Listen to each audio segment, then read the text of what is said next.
So you're absolutely right about that, because there's always going to be cons to whatever route you go. There's going to be pros to whatever route you go. So I always say, when you're doing something, make sure you understand the ins and outs, so that when you factor in what's next, it's complementing what you already did.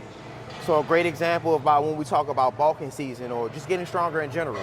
For me, before I go into the dumbbells, before I go into the cable activity, I'm focusing on getting very strong with the machine, so I can start building some of the natural mechanics, so that when I go up with the dumbbells, I don't have to worry about trying to recruit other areas, because that month or 2 months that I was doing machines, it allowed me to build phenomenal technique.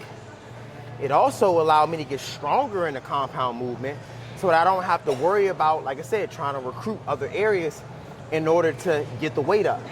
And then 2, don't get me wrong, when you're doing machines, once you move to those dumbbells or once you move to those cables, those exercises are going to be very challenging, because they do challenge the body in different ways.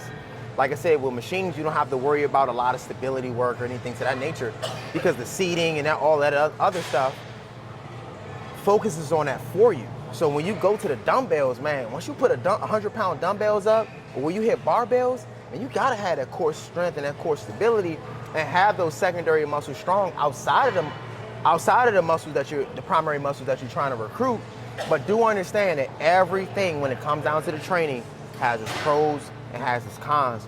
You just need to make sure what you're doing is going to be beneficial to what you got to do next too. That's very important to understand.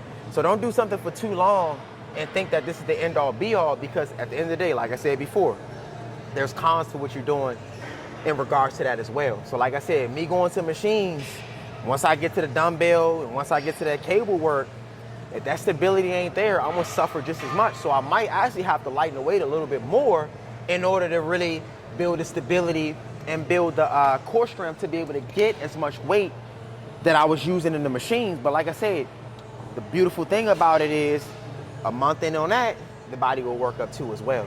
So that's neither here nor there. Let's get this setting.